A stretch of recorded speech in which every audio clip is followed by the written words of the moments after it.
ہونا، مایوس نہیں ہونا، لیکن ساتھ ساتھ صبر کے دامن کو تھامنا، یہ بھی مسلمان کا شیوہ ہے۔ مسلمان کو چاہیے کہ وہ کبھی بھی ادھر ادھر نہ ہو، بلکہ اللہ کے رسول صلی اللہ علیہ وسلم نے کیسی پیاری بات آپ نے ارشاد فرمائی ہے۔ 5641 نمبر کو حدیث کو پڑھیں، بخاری شریف کی۔ حضرت ابو سعید خدری کہتے ہیں اور حضرت ابو ہریرہ عن النبی صلی اللہ علیہ وسلم قال ما یصیب المسلم من نصب ولا وصب ولا ہم ولا حزن ولا اذن ولا غم حتى الشوکہ یشاکها الا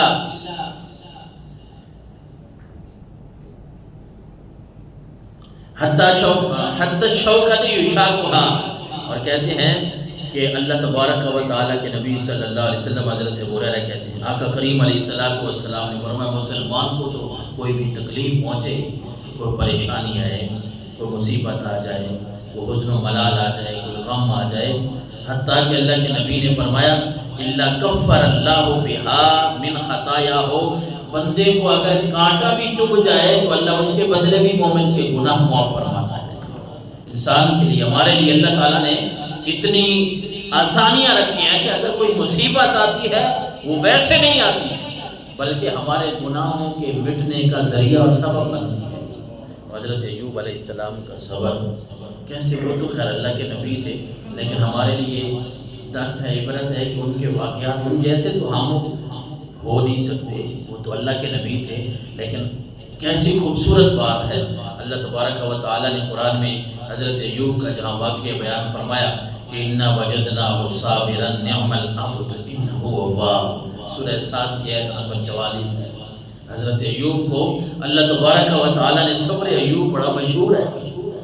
ایک تو آپ نے ان کے لیے چند باتیں یہ سنی کہ حضرت ایوب کے جسم میں نعوذ باللہ کیڑے تھے، بڑے مجبور تھے، ان کو لوگوں نے پھینک دیا، ایسی تو خیر باتیں نہیں ہیں، اللہ کے نبی تھے، اور نبیوں کے اوپر آزمائش آتی ہے، بڑی آزمائش تو آتی نبیوں کے اوپر ہے۔ اللہ نے ان کو جب آزمائش میں، امتحان میں مبتلا کیا، اولاد بھی لے لی، مال و دولت ان کے پاس، بکریاں، اونٹ، بیل، ایسے جو جانور تھے وہ بھی ختم ہو گئے، مر گئے، اور بالآخر اپنا جسم بھی بیماری میں مبتلا ہو گیا، مختلف قسم کی آپ کو بیماریاں لاحق ہو گئیں۔ لیکن کبھی جو بات ہمارے لیے سمجھنے والی ہے، حضرت ایوب نے کبھی بے صبری کا مظاہرہ نہیں کیا۔ یا اللہ، میرے جسم میں فلاں تکلیف ہے، فلاں تکلیف ہے۔ میں اکثر ان کی، یہ قرآن مجید کی آیت ہے، سورہ انبیاء کی آیت نمبر 83 ہے، یہ آیت بندہ پڑھے نا تو مزہ آ جاتا ہے کہ حضرت ایوب کو اللہ تبارک و تعالیٰ نے جتنی بھی آزمائش میں ڈالا، جتنی بیماری بڑھتی گئی، وہ اللہ کا شکر زیادہ کرتے گئے، رب کا شکر کرتے گئے۔ کبھی انہوں نے اللہ کے سامنے کوئی شکوہ، کوئی شکایت نہیں کی، بلکہ اللہ تبارک و تعالیٰ کو ان کی یہ بات کتنی پسند آئی کہ رب نے قرآن کا حصہ بنا دیا، وَأَيُّوبَ إِذْ نَادَىٰ رَبَّهُ أَنِّي مَسَّنِيَ الضُّرُّ وَأَنتَ أَرْحَمُ الرَّاحِمِينَ۔ ایک دن اپنے رب کے سامنے اتنا کہا، یا اللہ، اب تو اللہ فرما رہا ہے کہ میرے سامنے میرے ایوب نے مجھے جو ندا دی، مجھے جو آواز دی، وہ یہ تھا کہ یا اللہ، یہ نہیں فرمایا یا اللہ میرے جسم میں بڑی تکلیف ہے، یا اللہ مجھے فلاں تکلیف ہے، اس سے نجات دے دے، انی مسنی الضر وانت ارحم الراحمین۔ اتنا رب کے سامنے عرض کی کہ یا اللہ تو رحم کرنے والوں میں سے سب سے زیادہ رحم کرنے والا ہے، اور مجھے اب تکلیف زیادہ ہے، مجھے تکلیف ہے، اور تو رحم کرنے والوں میں سے زیادہ رحم کرنے والا ہے۔ اللہ اکبر۔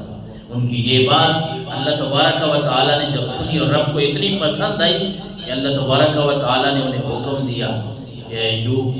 اب آپ کا جو امتحان تھا، آزمائش تھی، اس میں آپ کامیاب ہو گئے، اربط برجلک ھذا مغتسل بارد و شراب۔ پھر جب صبر بندہ کر لیتا ہے نا، اللہ کی رحمت سے نا امید نہیں ہوتا، صبر کر لیتا ہے، پھر اللہ فضیلت کیسے عطا فرماتا ہے۔ جس طرح حضرت ایوب کو رب نے فرمایا، ایوب آپ پریشان نہ ہو، اِنَّا وَجَدْنَاهُ صَابِرًا نِعْمَ الْعَبْدُ إِنَّهُ أَوَّابٌ۔ ہم نے آپ کو صابر پا لیا ہے، آپ بڑے صبر کرنے والے ہیں، آپ بڑے رجوع کرنے والے ہیں، میری طرف آپ نے رجوع کیا، آپ نے صبر کیا،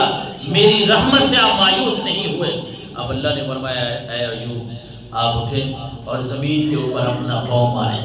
ھذا مغتسل بارد و شراب، یہاں سے پانی نکلے گا، وہ پانی پی لیں، اس سے غسل بھی کر لیں، تیری ساری بیماریاں دور ہو جائیں گی۔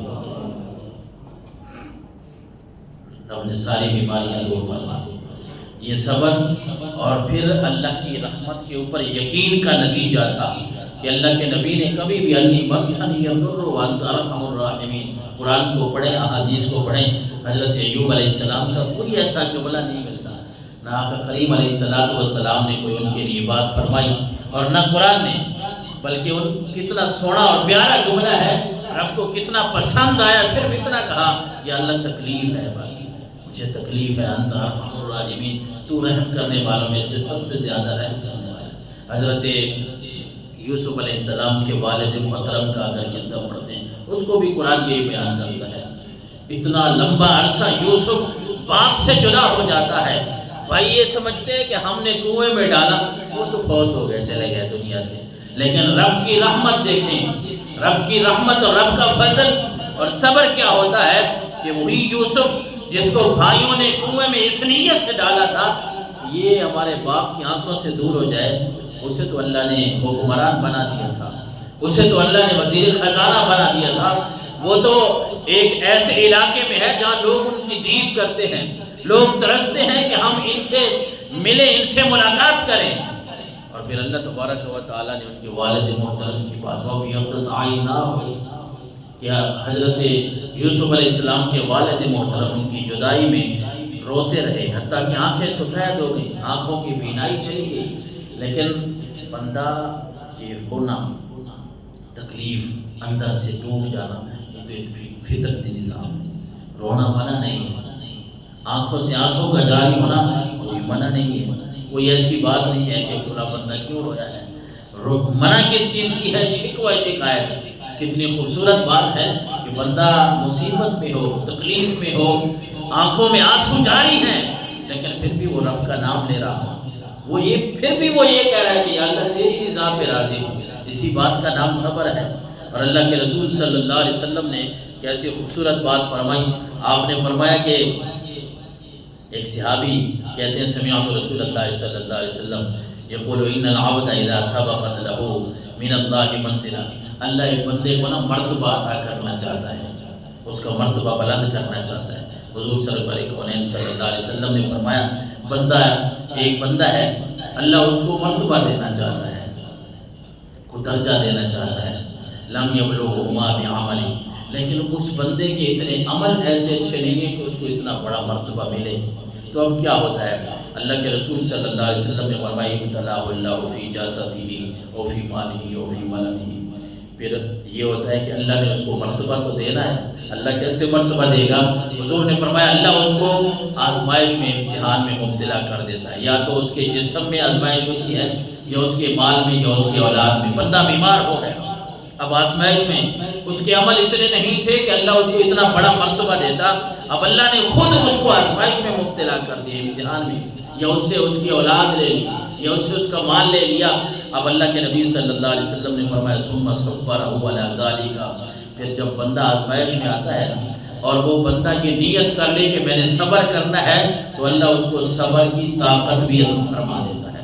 حتیٰ یبلغہ المنزلہ سبقت لہ من اللہ تعالی، حتیٰ کہ اللہ خود اس کو آزمائش میں جب مبتلا کرتا ہے تو وہ اس درجے کو پہنچ جاتا ہے جو اللہ نے اس کو درجہ عطا فرمانا تھا، اللہ نے جو اس کو درجہ عطا فرمانا تھا وہ اس درجے پہ، اس منزل پہ پہنچ جاتا ہے۔ صبر ایک